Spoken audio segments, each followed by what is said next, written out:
ada narasumber yang sangat luar biasa hari ini. Saya ingin menyapa terlebih dahulu. Selamat siang Prof. Sarjan, selamat siang Prof. Joni Subandono. Juga nanti ada speaker kita, ada Mbak Risti Permani, Mbak, dan juga yang sudah bersama kita di sini. Tadi saya tidak salah juga sudah ada Mas Heri yang belum bergabung di sini. Dan alhamdulillah di sini Pak Sandi juga sudah bergabung ya. Apakah sudah jelas semua narasumber mendengar audio yang olah berikan? Sudah jelas.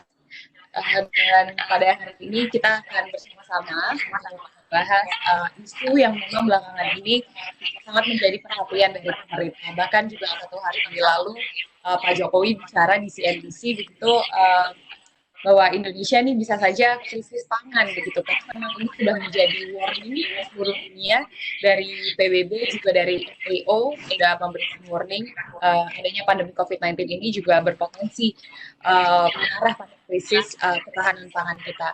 Nah, tapi sebetulnya apa yang di sini bisa sama-sama kita lakukan, apa yang tentunya Indonesia sebagai negara agriculture bisa bertahan di tengah ancaman dalam tanda kutip ketahanan pangan ini. Kita akan mulai sesi ini dengan pemaparan terlebih dahulu dari presentasi yang akan diberikan oleh Prof. Muhammad Sarjan. Mungkin boleh bisa dimulai langsung, Prof. Baik. Terima kasih, Mbak Ola. Assalamualaikum warahmatullahi wabarakatuh. Selamat siang, Pak Ben, Pak Iwan, Tudiza, Pak Joni, Bang Sandi, mudah-mudahan masuk. Alhamdulillah kita ketemu pada sesi ini yang berjudul dengan isu yang sudah dimulai sejak sesi membangun optimisme di tengah wabah pandemi 19. Di tema kita pada hari ini kebetulan ketahanan pangan yang tadi diberikan ilustrasi sedikit oleh Mbak Ola, bahwa pada pandemi COVID-19 ini pangan begitu penting. Dan pada kesempatan ini saya ingin menyampaikan satu di antara subtema yang mungkin perlu kita perhatikan, terutama melihat keluarga atau pekarangan sebagai unit terkecil masyarakat yang perlu kita perhatikan pada masa pandemi COVID-19 ini.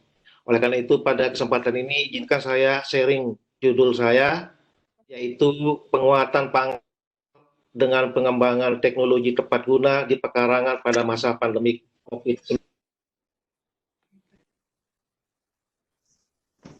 Apakah sudah kelihatan, Pak Ben? Pak Ben? Belum, Pak. Yang kelihatan baru screen yang tadi, Pak, yang up movie-nya, Pak. Sudah ya?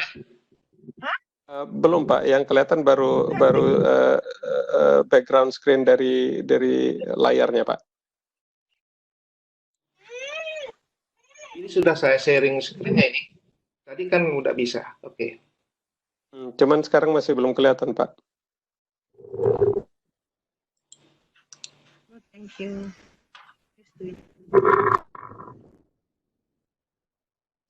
Saya switch saja, Pak, untuk ini.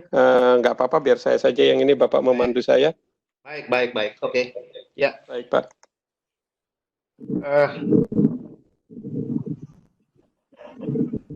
Selamat siang, Bang Sandi. Selamat siang, Pak Sarjan. Lanjut, terima kasih. Terima kasih. Jadi, Bang Ben, saya udah mulai? Kan, Pak. Saya ulangi bahwa saya memulai memaparkan sub tema yang saya anggap penting kita perhatikan, yaitu yang merupakan unit terkecil dari masyarakat, mulai dari pekarangan, yaitu penguatan pangan lokal dengan pengembangan teknologi tepat guna di pekarangan pada masa pandemi COVID-19. Next, Pak. Dan next. Baik. Karena topik kita tadi bahwa membangun optimisme di tengah wabah pandemi, maka harus kita memulai dari pikiran positif, yaitu dengan menganggap bahwa corona ini sebagai guru.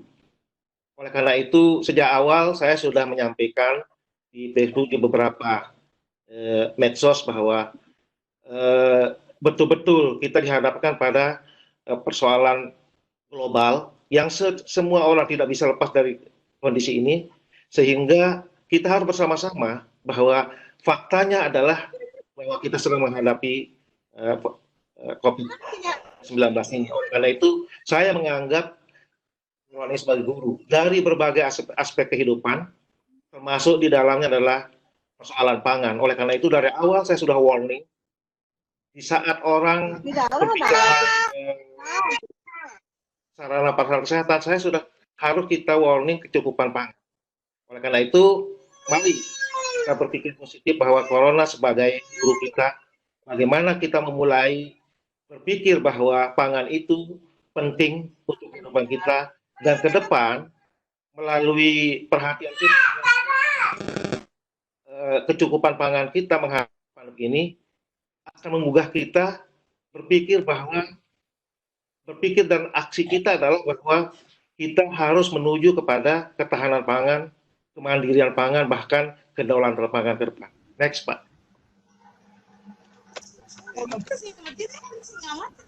Ya, seperti saya katakan bahwa tadi respon global terhadap pandemi ini luar biasa.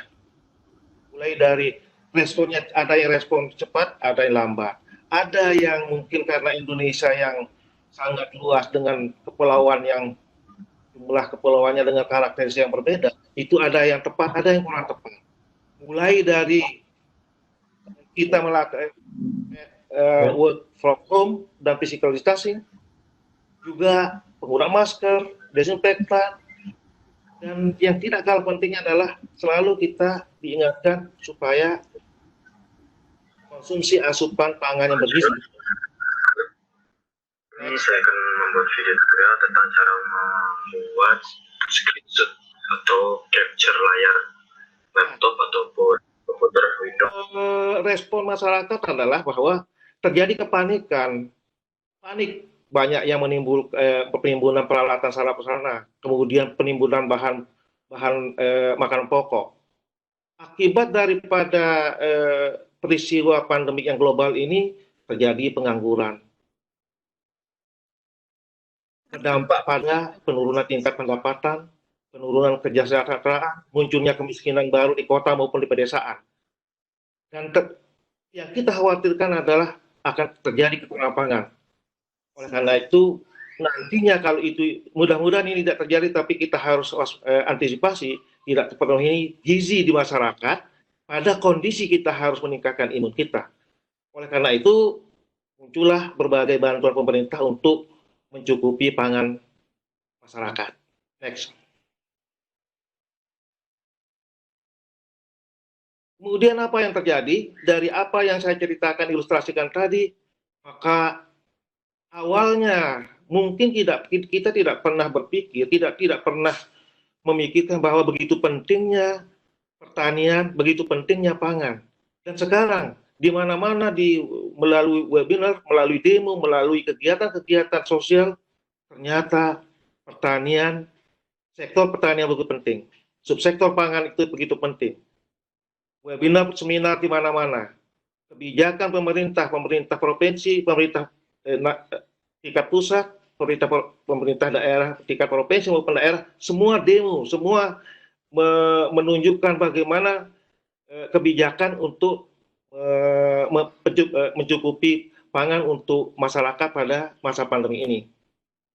Seperti misalnya saya katakan di sini, intervensi kebijakan di mana-mana bahwa pangan harus cukupi melalui berbagai kebijakan. Intervensi inovasi, teknologi, bahkan di beberapa kelompok masyarakat, baik di perkotaan maupun di pedesaan itu sudah mulai mengembangkan. Nah inilah pikiran positif, mengembangkan optimisme bahwa ternyata dengan pandemi COVID-19 ini memotivasi kita berbuat kreatif untuk berinovasi di bidang pertanian, terutama untuk memproduksi pangan. Nah, yang belum kita dengar mungkin karena sekarang yang kita fokus pada kecukupan pangan, mudah-mudahan ini sebagai entry point kita untuk berpikir dan bertindak bahwa pangan itu harus kita perhatikan agar kita menuju pada ketahanan pangan dan kemandirian pangan. Maka ke depan, mulai dari sekarang mungkin Bang Sandi nanti melalui entrepreneurnya harus ada intervensi modal dalam usaha di bidang pangan, baik di tingkat keluarga maupun di tingkat kawasan rumah pangan lestari. Next.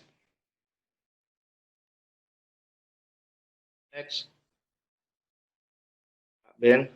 Ya, ini contoh. Sudah berlangsung dan sedang berlangsung.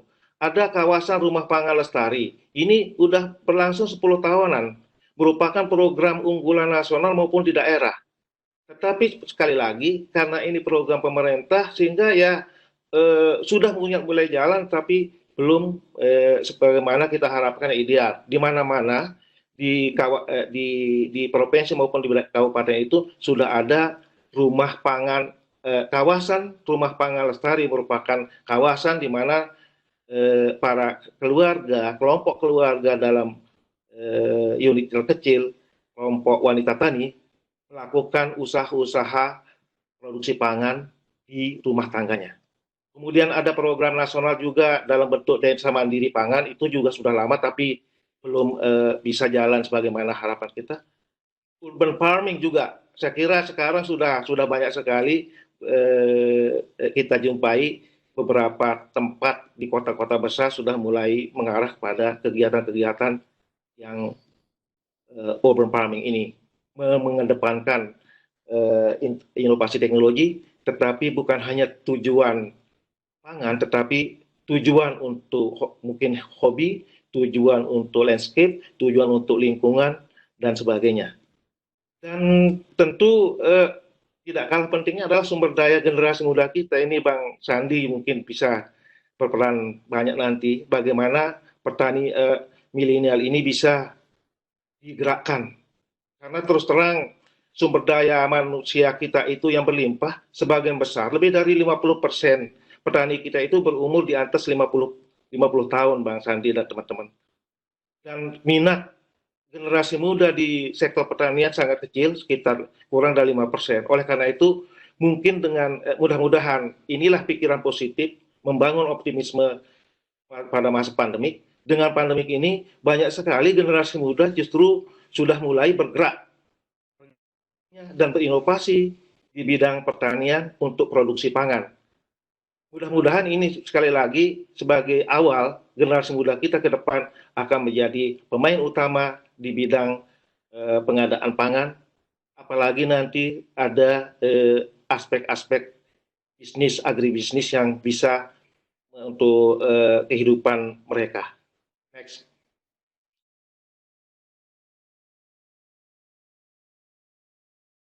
Ya, ini contoh beberapa kegiatan yang sudah dilakukan di beberapa daerah, kawasan rumah pangan lestari di berbagai provinsi dan berbagai kabupaten, di kawasan, di kecamatan dan sebagainya. Dari gambar ini bisa diilustrasikan sebenarnya begitu hebatnya potensi-potensi taman hortikultura kita yang perlu digalakkan, yang perlu kita kembangkan di tingkat rumah tangga, sehingga bukan saja untuk nantinya untuk pemenuhan pangan keluarga, tapi juga ada aspek peningkatan pendapatan juga.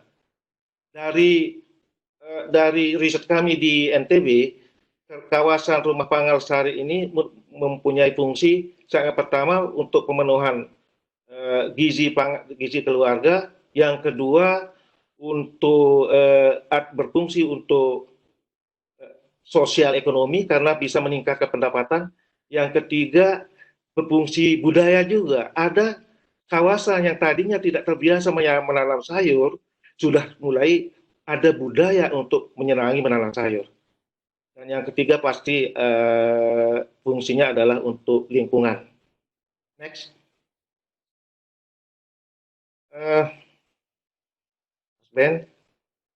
Ya, jadi seperti kembali bahwa banyak sekali sudah dilakukan di tingkat level keluarga, bahwa upaya pemataan lahan pekarangan itu dapat dilakukan kelompok masyarakat maupun individu untuk budidaya berbagai tanaman pangan dan hortikultura. Juga terintegrasi dengan ternak maupun ikan yang mencukupi ketersediaan pangan baik karbohidrat, protein, vitamin, maupun mineral. Kegiatan pemataan lahan pekarangan bisa dilakukan keluarga sebagai unit kelompok masyarakat kecil. Optimalisasi pemanfaatan lahan pekarangan ini bisa dilakukan kelompok masyarakat seperti warga pemukiman, rusunawa, asrama maupun siswa sekolah. Bahkan sekarang Pak Bapak dan Ibu-ibu, Menteri Pertanian itu punya program khusus pertanian masuk sekolah. Ini mulai tahun 2020 ini sudah mulai digalakkan. Next, Pak Ben.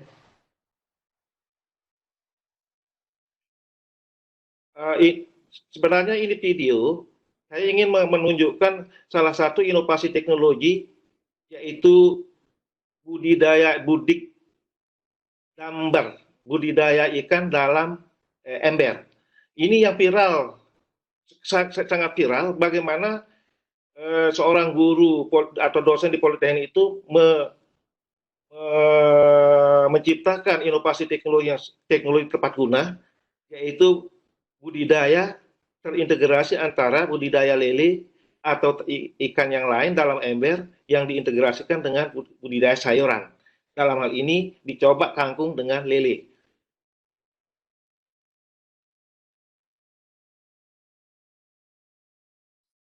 Bisa di-play enggak, Pak Ben? Nggak ada tombol play-nya, Pak, di sini, Pak. Oke, baik. Intinya bahwa ini saya ingin menonjolkan sebenarnya ada video ini yang sangat viral di mana-mana, bahwa ada inovasi teknologi tepat guna yang sangat sederhana pada masa pandemik ini, sangat cocok untuk memenuhi kebutuhan pangan keluarga.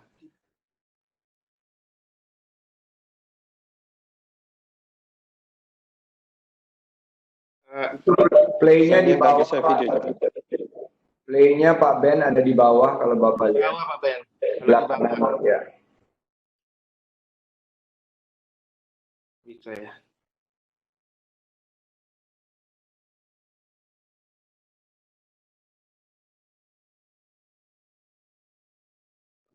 Ya udah nanti sama Prof Marjan di email ke semua peserta aja. Baik. Nggak bisa Pak Ben ya?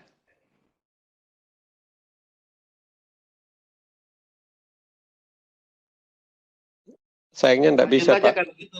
Sayangnya nggak bisa, Pak. Mohon maaf. Baik, dilanjut aja.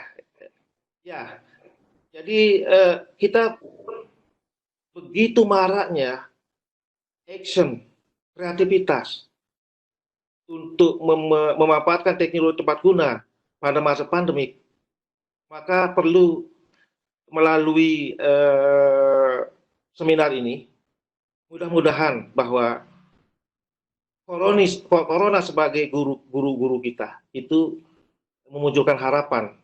Yang pertama, kita harus mempertahankan spirit masyarakat tentang pentingnya pangan lokal.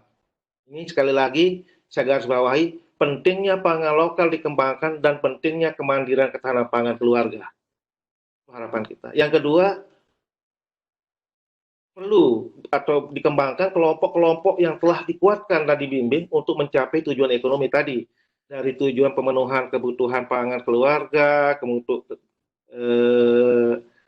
yang lain. Tapi mungkin ke depan perlu kita pertimbangkan untuk bisa menjadi sumber bisnis atau agribisnis keluarga di bidang pangan. Yang ketiga adalah kita mengharapkan bahwa ada model kawasan rumah pangan lestari di setiap desa pada kecamatan, mulai menggarap dari hulu maupun hilir di sektor pangan. Sehingga nanti akan kuat sekali kawasan rumah pangan lestari di setiap kecamatan yang menjadi model, menjadi tempat percontohan bagi setiap desa yang ingin mengembangkan kawasan rumah pangan lestari tersebut. Kemudian yang keempat ini yang mungkin perlu seperti saya katakan sementara ini intervensi kebijakan dan inovasi teknologi sudah mulai, tetapi yang keempat ini diperlukan intervensi pengusaha. Ini Bang Sandi mungkin nanti akan berbicara bagaimana strategi pengusaha untuk bisa terlibat dalam pengembangan pangan di tingkat keluarga atau rumah tangga. Oleh karena itu ada ide kalau memungkinkan one village, one company. Jadi kalau kita bisa nantinya punya satu desa atau satu kawasan itu punya pengusaha, satu pengusaha untuk menangani pangan lokal kita supaya menjadi lebih berkembang sesuai dengan harapan kita. Dan yang kelima adalah keberlanjutan yang konsisten dari masa COVID sampai pasca COVID. Maksudnya jangan kita sekadar reaktif pada masa COVID ini, tetapi setelah masa COVID kita kembali lagi tidak memperhatikan apa yang sekarang sedang marak atau viral. Lanjut, Pak Ben. Nah, kesimpulannya adalah bahwa yang pertama pandemi COVID-19 ini merupakan pelajaran berharga untuk memaksimalkan sumber daya kita yang melimpah, baik sumber daya alam yang mohon maaf kalau orang-orang kita mengatakan ini Indonesia ini seperti sorga katanya, tongkat kayu dilempar jadi tanaman, katanya ini harus kita perhatikan betul. Manusianya, terutama generasi muda yang harus diperhatikan khusus. Apalagi sekarang sudah ada kami di Mataram, Bang Sandi, saya sudah membentuk komunitas petani milenial di beberapa kelompok yang sudah mulai berusaha secara milenial juga. Dan yang ketiga, teknologi ini juga perlu intervensi teknologi untuk meningkatkan, membangun sektor pertanian, subsektor pangan. Tujuannya adalah untuk menguatkan pangan lokal menuju ketahanan dan kemandirian pangan keluarga pada masa COVID maupun pada pasca COVID. Yang kedua adalah intervensi kebijakan sudah lama, intervensi inovasi teknologi sudah mulai, dan seterusnya intervensi pengusaha diharapkan di masa-masa mendatang. Saya kira ini yang bisa saya sampaikan, kurang lebihnya mohon maaf. Terima kasih, saya kembalikan kepada moderator. Terima kasih Prof. Sarjen atas pemaparannya. Tadi ada banyak sekali kesimpulan yang bisa kita tarik ya. Kalau misalnya tadi mulai dari peran milenial itu sendiri yang ternyata masih di bawah 5%, lalu juga tadi one village, one company, terus juga ada tadi keterlibatan pengusaha. Nah kalau gitu kita sebelum dengerin pemaparan materi dari Pak Joni Subandono, kita dengar dulu kali ya dari Pak Sandi untuk pemaparan case tadi dan opiniannya. Ini saya kalau ingat Pak Sandi tuh gak bisa lepas pikirannya dari Pilpres, karena waktu Pilpres saya kebetulan wartawan yang ditugaskan untuk embedded Pak Sandi, jadi setiap hari kerjanya saya bikin berita tentang Pak Sandi terus. Jadi sekarang kita ketemu lagi nih Pak di sini. Ya, thank you banget Ola, dan terima kasih pada Prof. Sarjan yang sudah sharing tadi. Dan tadi sebetulnya one village, one company itu adalah satu irama dan satu inspirasi dengan OKOC sebetulnya yang saya launching. OKOC itu juga konsepnya belajar dari OVO, one village, one product. Atau itu di Jepang, di provinsi atau prefecture Oita, terus di Thailand itu namanya OTOP, one Tambon, one product. Nah, kita aplikasikan di Jakarta, one kecamatan, one center for entrepreneurship, dan sekarang sudah juga jalan. Saya nggak punya paparan Prof. Sarjan, tapi saya ingin terima kasih diskusi di hari ini kita bicara mengenai pangan, karena saya cenderung melihat semua narasi yang sedang dibangun oleh beberapa pemangku kepentingan itu bahwa everything is gonna be alright mengenai pangan. Supply cukup, ketersediaan, pasokan stabil, harga-harga akan terjangkau dan lain sebagainya. Tapi yang saya temui di lapangan kemarin, saya turun di Kelurahan Tebet Barat, bahwa masyarakat mengeluhkan beban biaya hidup semakin tinggi, apalagi COVID-19. sebetulnya COVID-19 ini wake up call ya, buat kita bangun dari tidur yang terlalu nyenyak nih. Bangsa yang tanahnya subur, petaninya rajin-rajin, dan milenialnya kreatifnya luar biasa. Ini harus bangun, dan it takes a COVID-19 for us to change our mindset. Jadi bahwa COVID-19 ini harus membangun satu tatanan baru, khususnya di sektor pangan kita. Bagaimana kita mencapai ketahanan pangan kita dengan asupan teknologi dan daya dorong milenial yang luar biasa. Jadi kalau kita lihat kaum rebahan, katanya kaum mager ini nggak mau masuk ke sektor pertanian, sebetulnya nggak sepenuhnya betul ya. Saya kemarin ketemu dengan Mas Andro Tunggul. Dia di daerah Kabupaten Bogor, di sini mengembangkan juga bagian daripada urban farming, memastikan dua sisi karbohidrat dan protein dijaga. Dan itu dengan lahan yang relatif sangat terbatas, dia sudah bisa memulainya gimana caranya? Stratanya paling bawah dulu dari sisi keluarga, jadi ketahanan pangan keluarga, baru jadi ketahanan pangan RT, RW, terus jadi desa atau dusun atau kelurahan, baru naik ke kecamatan dan selanjutnya.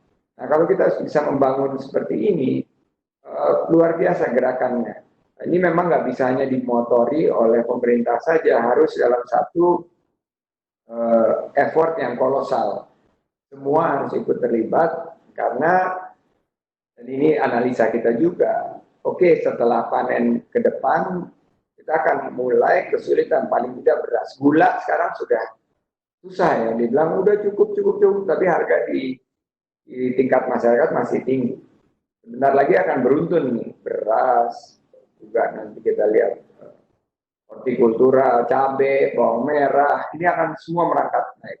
Di saat masyarakat penghasilannya turun, tidak memiliki pekerjaan. Jadi saya mengirimkan start warning kepada seluruh pemangku kepentingan, baik di pemerintah, dunia usaha, masyarakat, maupun di akademisi. Jadi banyak banget dari UNRAM juga gabung di sini, dan sudah banyak juga rekan-rekan yang share di kolom samping. Saya ingin warning ini langsung disambut dengan optimisme bahwa kita bisa, dan COVID-19 ini akan menjadi pemicu. Bagaimana kita melakukan arus utama daripada revitalisasi pertanian kita. Kita kembalikan lagi kejayaan kita. Kita lihat negara-negara yang, soalnya kita dininabobokan dulunya, bahwa kita harus bergerak dari pertanian masuk ke industri. Betul, harus masuk ke industri pengolahan. Tapi bukan artinya kita meninggalkan pertanian sehingga akhirnya pertanian kita jalan di tempat. Tanpa asupan teknologi, petaninya ya di atas 54 tahun usianya secara rata-rata. Tapi kita lihat bahwa kalau misalnya sektor ini kembali menjadi arus utama, menjadi mainstreaming, menjadi hits, menjadi keren, menjadi viral juga gitu. Ini luar biasa dampaknya. Saya waktu di pemerintah provinsi DKI mengembangkan ada beberapa konsep urban farming kita, tapi saya lihat kalau misalnya hanya pemerintah yang dorong, akhirnya seremonial semuanya. Harus dunia usaha gabung, masyarakatnya juga gabung, dan akademisinya juga gabung dalam konsep public private people university partnership. Jadi quadruple helix-nya jalan gitu. Saya dulu juga berangkat menjadi pengusaha ini dari PHK, dari krisis di tahun 97. Olah udah lahir belum? Oh belum. Jadi belum ya Olah ya. Waktu 97 saya kehilangan pekerjaan. Sesuatu hal yang saya anggap waktu itu musibah. Sama seperti COVID-19 ini, sebuah hal yang menjadi musibah ternyata berubah menjadi hikmah, bahwa ada jalan lain, yaitu saya membuka usaha. Dari usaha relatif kecil, UKM yang bergerak di konsultan keuangan, kami terus ya jatuh bangun. Akhirnya setelah 20 tahun usaha kami berujung menjadi keberkahan. Ya, sekarang sudah membuka lapangan kerja bagi 30.000 karyawan di seluruh Indonesia menjadi sebuah perusahaan investasi salah satu yang terbesar di Asia Tenggara. Nah ini berujung juga dari krisis. Saya ingin membangun optimisme kita. Saat sekarang COVID-19 mungkin ini adalah lonceng kebangkitan dari industri pertanian kita, industri pangan secara bukan hanya pertanian ya, kita bicara pertanian, peternakan, kebunan juga perikanan, semua yang berhubungan dengan mulut dan perut. Karena dari segi UKM yang berdagang kuliner ini udah cukup. Kita udah punya mayoritas UMKM yang 60 juta itu mayoritas 50% lebih itu di sektor kuliner, sektor pangan. Tinggal supply-nya, distribusinya kita perbaiki, sektor produksinya kita kembangkan, distribusinya yang sederhana, terbuka dan berkeadilan, insya Allah kita akan punya ketahanan pangan yang bisa kita bangun setelah COVID-19. Yakinlah badai pasti berlalu, yakin juga hari-hari tercerah dan terindah kita akan temukan setelah kita melewati badai ini. Insya Allah bangkit di saat sulit, menang melawan COVID, you can do it. Terima kasih. Wassalamualaikum warahmatullahi wabarakatuh.